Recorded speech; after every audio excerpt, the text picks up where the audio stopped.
Ladies and gentlemen, welcome to World of Wrestling, here to present NXT December 23rd, 2020 review. I have to say, this show sucked. And it wasn't totally terrible, but my God, it doesn't live up to what it used to. It's not even on the same playing field as AEW Dynamite, which I'm going to probably upload tomorrow. If I don't have it uploaded, it's probably just because I want to relax. I've had a long fucking couple of weeks with work, trying to present you guys with videos and content and just my overall opinions on the shit that's going on in professional wrestling. And I'm just tired the fuck out from this shit between work and doing this, which is basically my second job, even though I do it for free, which is kind of fucking ridiculous if you really think about it. But anyway, personally, the main event, Adam Cole, Velveteen Dream, on paper, great match. It was a good match, but it was just a match. There was no meaning behind it. There's nothing that happened on this show that was even relevant or interesting. The only thing that mattered was that in 2 weeks, we're going to see a rematch between Finn Balor defending his NXT World title against Kyle O'Reilly. This guy, Kyle O'Reilly's getting a little bit kind of in front of Adam Cole, if you know what I mean, baby. But, bottom line, not Adam Cole, but Kyle O'Reilly and Finn Balor, that's going to be a fucking awesome match. I saw their first one at the TakeOver event that I believe happened in October. I believe that was the match when they had that match. And I'll be straight up with you guys. That match was fucking off the chain. Awesome match. Best match on a pay-per-view outside of Adam Cole and Tommaso Ciampa for the world title in February of this year. Out of all the pay-per-view main event matches this year, that was probably the second best match out of everything done by NXT on pay-per-view. That was a fucking awesome match. Those guys tore each other apart. And quite frankly, I really think that they're going to do it again on national television, which I think is going to be great. Them doing this in a way of countering AEW Dynamite, I don't know, man. If they were on their own night, if they were like on a Tuesday night, Thursday night, whatever, and they were doing this, I wouldn't be so against it. But it's like right in between their build to a TakeOver event and on regular television. It really doesn't make a lot of sense unless they're considering this as their own TakeOver for the Royal Rumble weekend. If that's how they're looking at it, then okay then. I wouldn't even worry about the fucking TakeOver event until WrestleMania. And honestly, I miss the takeovers on Saturday nights just before the pay-per-view. I mean, don't get me wrong, I like them to do a takeover pay-per-view during a weekend where WWE's not doing anything. But for like WrestleMania, I think that is different.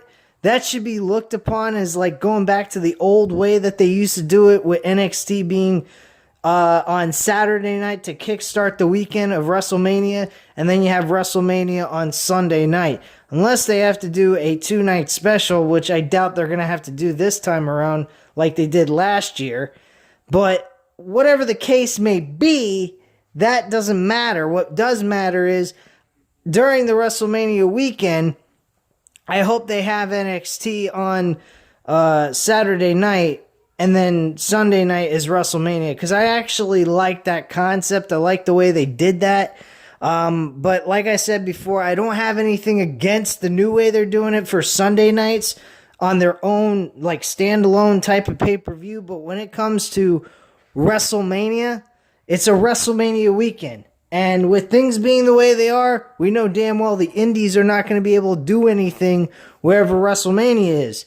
So this is kind of a cool idea to do anyway. And on top of it, we got screwed over at an NXT TakeOver last year because of the COVID-19 situation. I think this year they should try doing that the same night that they do WrestleMania.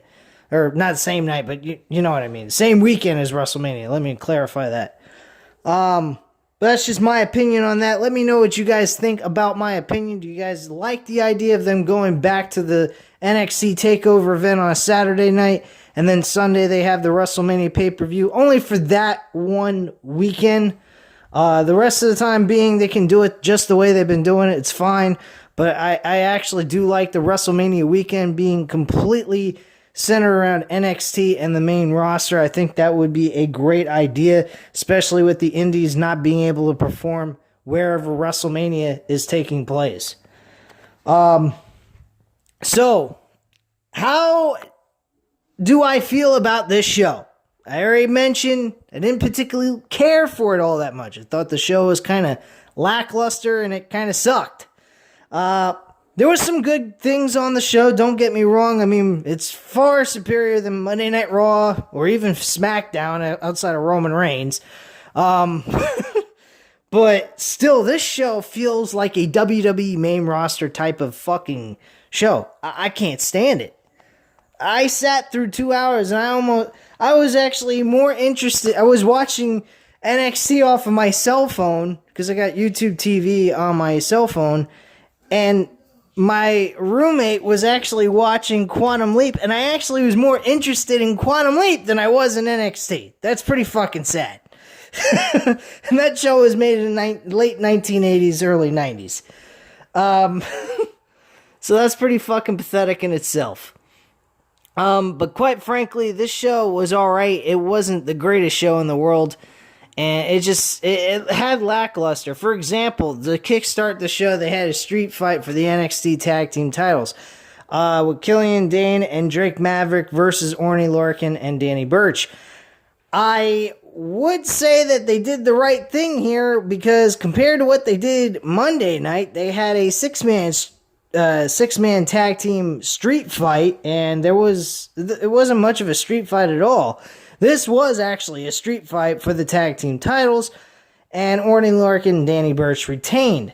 Now, why Drake Maverick and Killian Dane are teaming together, I have no idea. I don't like the pairing of these two. I think it's absolute trash. You got one guy that used to play as Rocco Stunt or some kind of fucking bullshit in Impact Wrestling.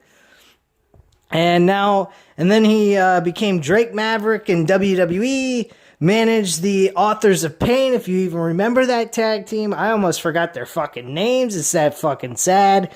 And and then now he's teaming with Killian Dane. Now, the last time I seen these guys actually interacting with each other, Killian Dane was kicking the shit out of Drake Maverick every chance he got.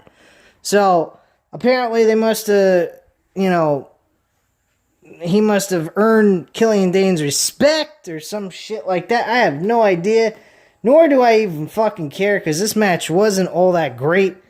I mean, it had its street fight. It was a street fight, no doubt about it. But, I mean, it didn't even matter to me, like, who won or lost. This tag team division in NXT is just as bad as the WWE's main roster tag team divisions. It's that pathetic. I don't understand how NXT's tag team division can go from being super spectacular, being a rival to AEW's tag team division, and now they're nothing. It's fucking crazy how you can do like a 180 like that so damn quick.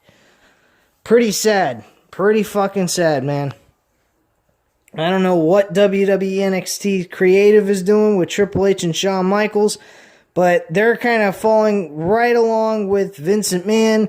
Now, granted, Vincent Mann might be playing some kind of role in this creatively now or something. I don't know. I don't even know what to believe with this shit. I mean, personally, anything with WWE trademark on it, I just want to stay the fuck away from it, to be honest with you.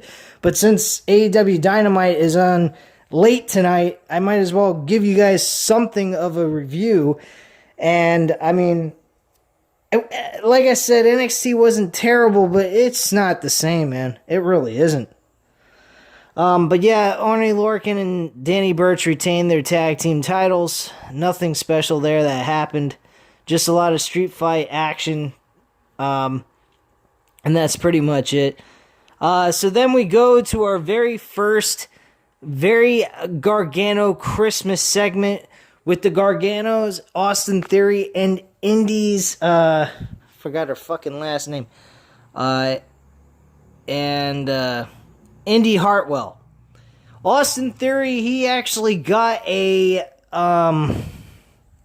protein muscle supplement from Johnny Gargano with the Gargano Whey written on it, with Whey being spelled W-E-Y.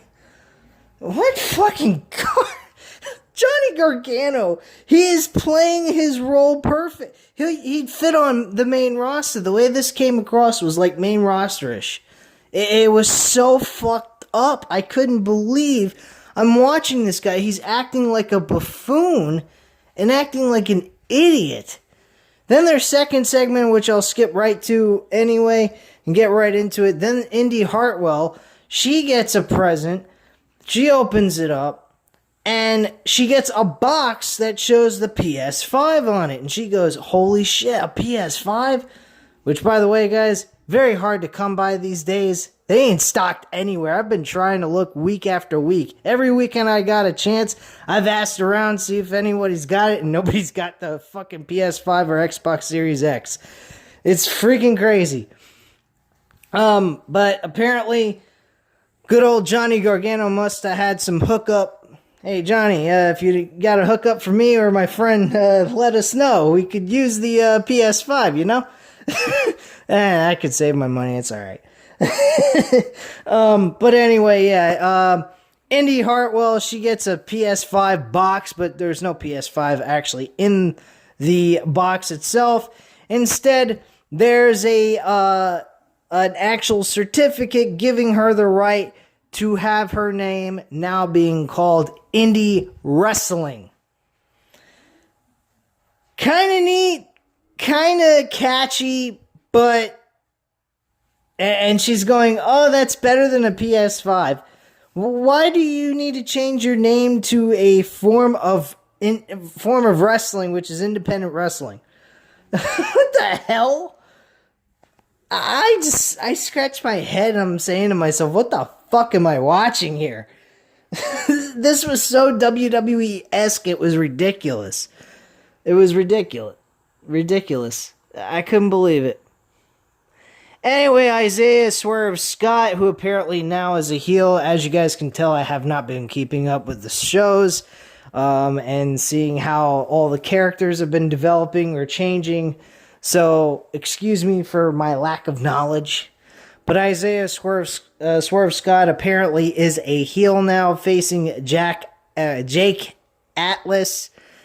And Isaiah Swerve Scott wins this match by his finishing maneuver. Thankfully, in NXT, we're not seeing roll-up pins every freaking match, which is downright aggravating to see. It's good to use once in a while in a big matchup where two guys for 20 plus minutes are kicking the shit out of each other. But when it's just your regular ordinary match, you don't want to use a roll-up pin every chance you get. It's kind of fucking retarded.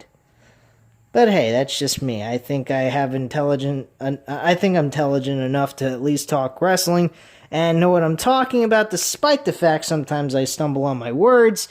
And if you don't like it, I don't know what to tell you. But anyway, Mackenzie's backstage. She's interviewing Adam Cole and Roderick Strong. They talk about Kyle O'Reilly challenging for the NXT Championship against Finn Balor on January 6th. Cole says O'Reilly has changed a lot since the match at TakeOver 31, and this time the result will also be a lot different.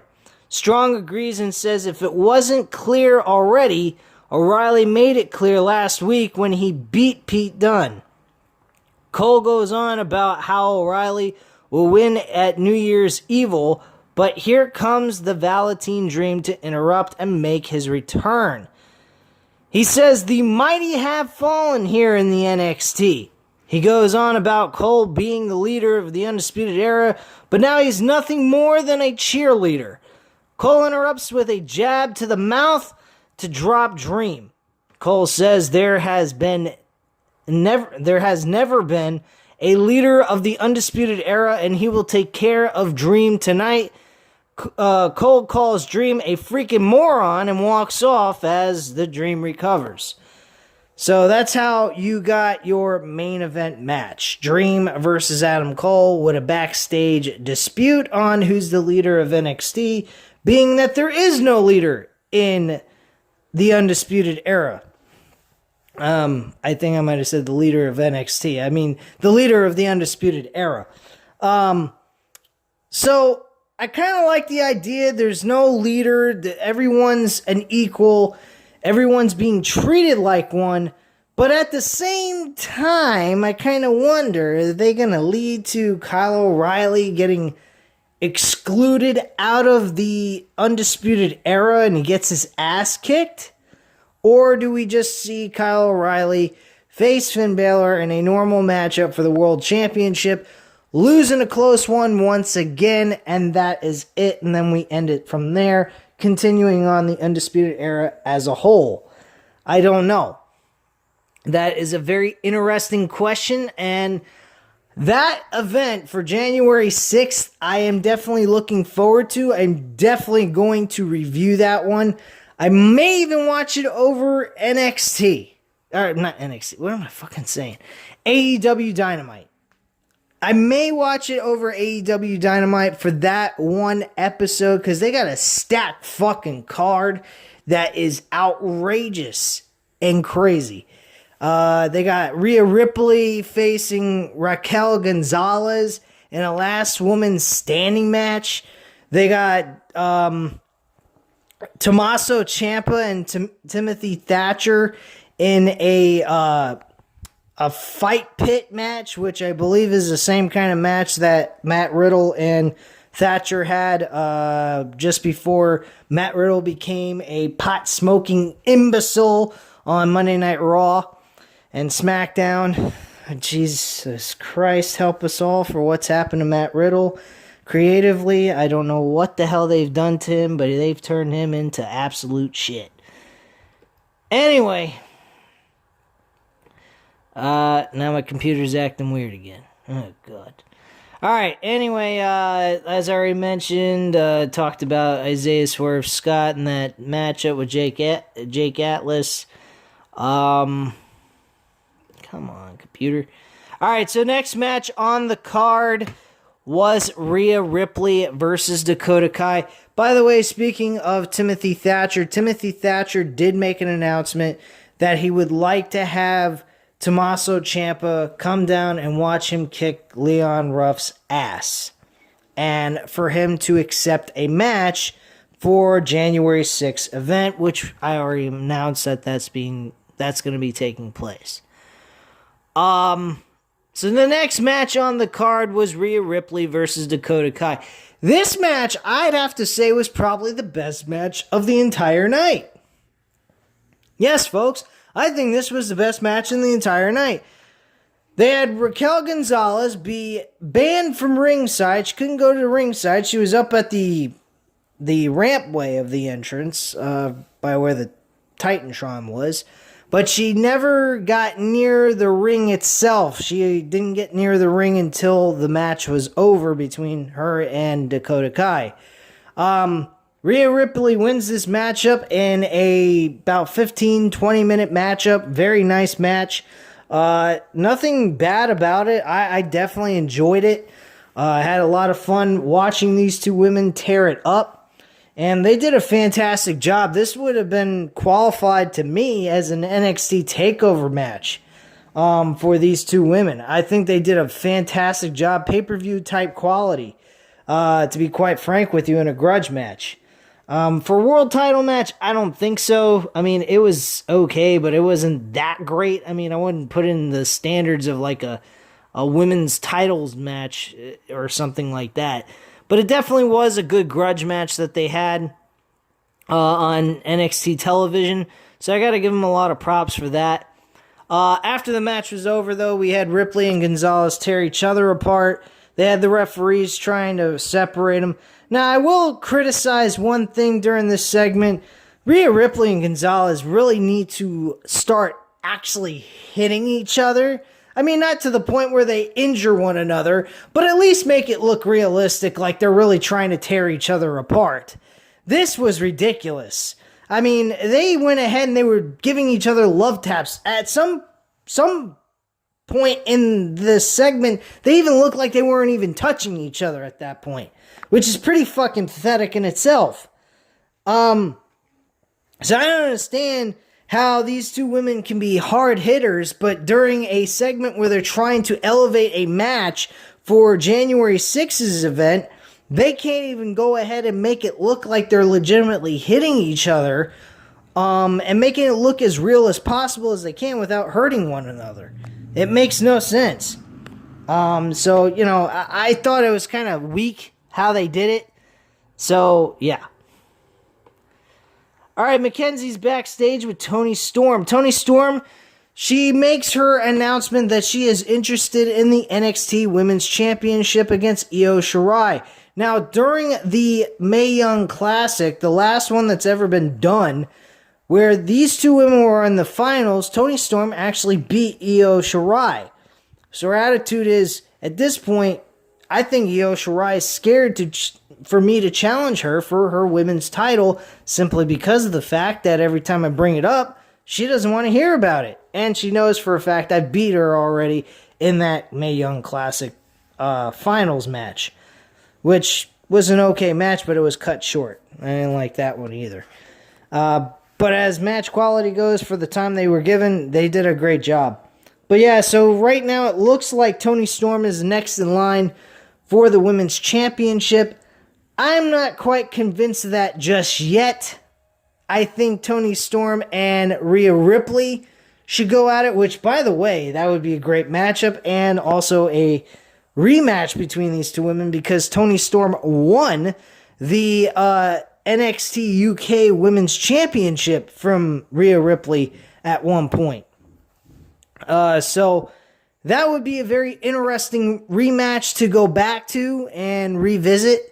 Maybe I'm wrong. Maybe they shouldn't compete over who gets to be number one contender. Have Toni Storm win the championship, and then we get Rhea Ripley challenging Toni Storm for the title, and maybe getting some revenge on Toni Storm in the end of all the build-up towards that match. I think that would be a pretty cool idea. So, let's see here. Alright, so back from the break, we get another Dark Training vignette with Zia Lee and whatever. I didn't even pay attention to this. So Bronson Reed had a match with Ashante The Adonis. And Bronson Reed, I gotta give him credit. He's a great talent. He's a good prospect. I see something in him, some star quality. He definitely has some kind of factor that could keep him in the spotlight, and he brings something to the table. So I definitely would keep him, see what they can do with him. Personally, I mean, I think NXT is probably the best place for him to be, because he ever goes to the main roster, he's fucked. I mean, anyone that goes to the main roster is fucked. I mean, this show is not as good as it once was, and yet it's still better and outshines SmackDown and Raw. That's pathetic. That really is sad as fuck. You got a downgraded NXT show, yet it's still better than Raw and SmackDown when you compare the three. of WWE's brands. Wow. Pretty pathetic. Anyway, Bronson Reed wins this match with no problem. So Mackenzie catches up with NXT Women's Champion Io Shirai in the back, asking if she heard what Toni Storm had said about her earlier. Shirai says she did hear what Storm had to say. She keeps walking and tells a crew member to hit the music.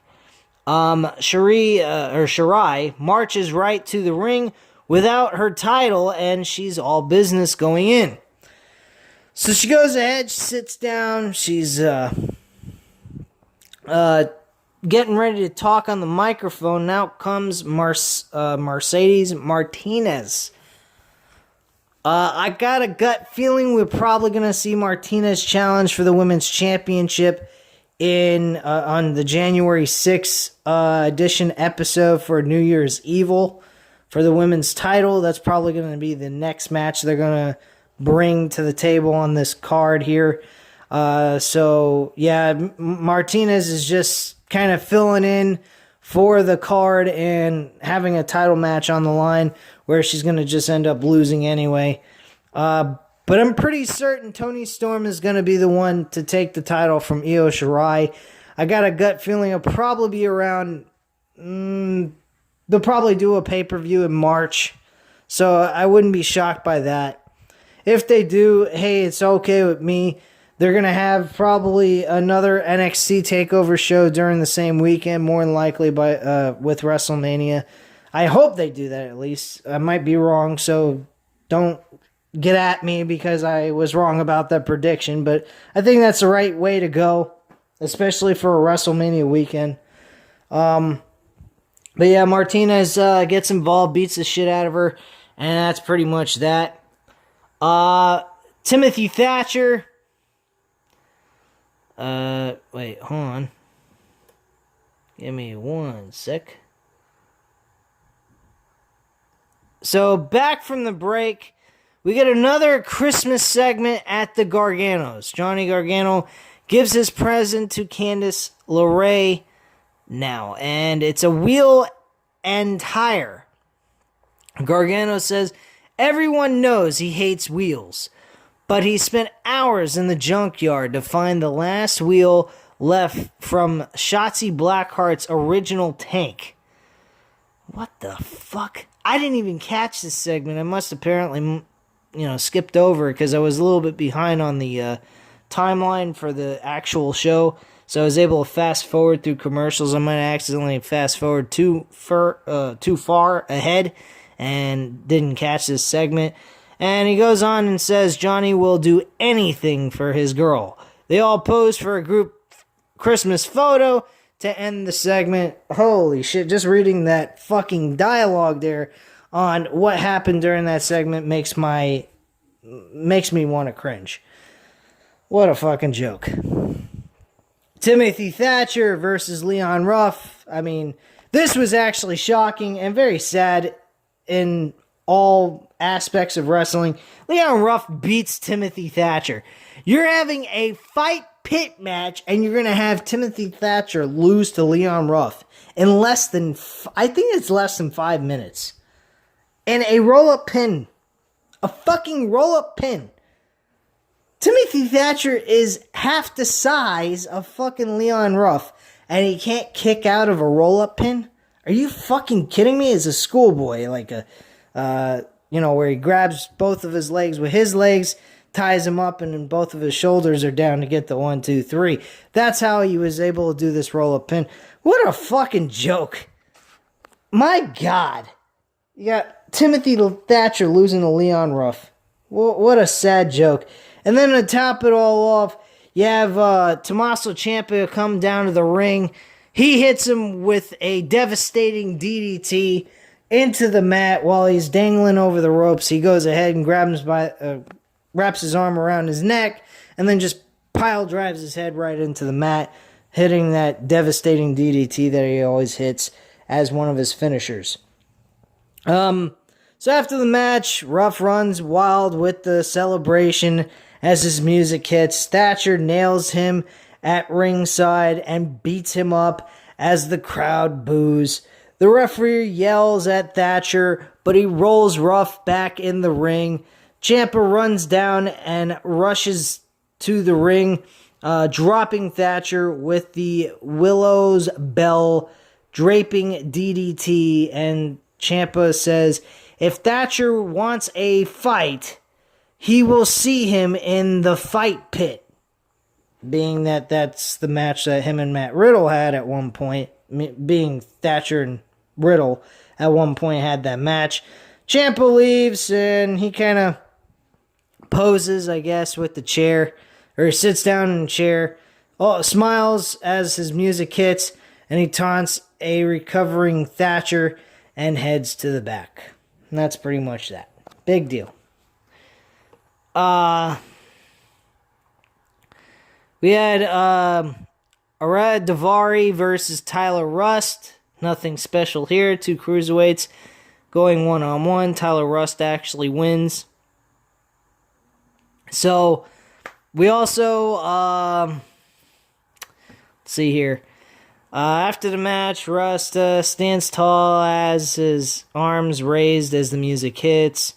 Mackenzie catches Leon Ruff coming out of the office of NXT General Manager William Regal, granting him a matchup with Johnny Gargano for the North American Championship.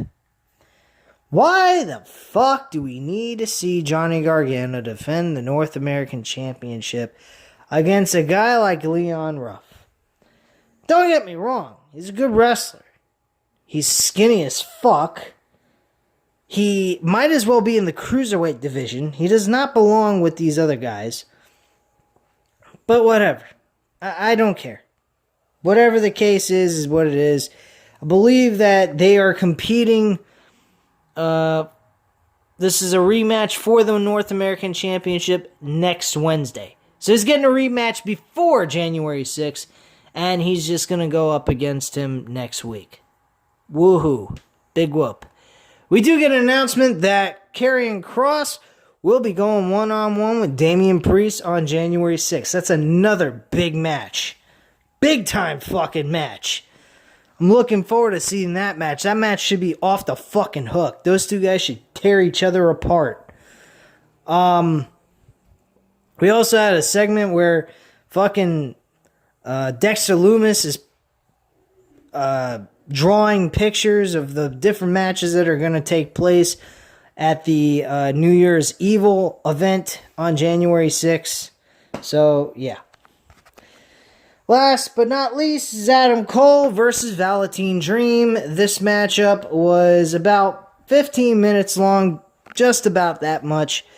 And it was, it was a downgraded version of what their original match was towards their NXT TakeOver event that they had a while back. I think it was like 2 years ago or so.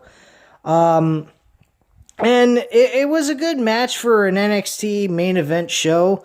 So I don't have any complaints on it, but I mean, at the end of the day, guys, it was just a standard ordinary match with some really good exciting moments here and there, but nothing to cry home about or get excited over. I mean, and Velveteen Dream, since this whole situation with these people that have been, accused of doing despicable things that are really fucked up with kids, and being put out as perverts in some way or form, or being a rapist or some kind of shit. They really haven't been. Velveteen Dream has not been getting a whole lot of a push here. He comes across with the same charisma, same good promos and shit like that, but at the end of the day, the man is not being pushed. He's just placed in these good matches where he ends up most of the time losing, which I don't know why, but I guess they're just taking precautions. God forbid anything goes on with this lawsuit that he's dealing with. More than likely, if something goes wrong with it, they don't want to push him and then find out later he was doing they had proof that he was doing these fucking despicable acts with kids with a fucking picture of his dick, you know. But hey, that's just the way I feel about it. I think the whole thing is fucking stupid to even have him on TV with an accusation like that till they know for a fact he's clean and cleared of all accusations that have been made on him. That's how I feel about that. But that's just how I feel in a nutshell about the whole thing and about the show. So at this time, guys, I've been talking for over 30 minutes. You know what to do. Hit the like button if you like this video. Hit the subscribe button if you're not already subscribed to the channel. And leave a comment down below. As usual, I'll always get back to you guys on that. And I thank you very much for watching. And I hope you have a great night, guys. Bye.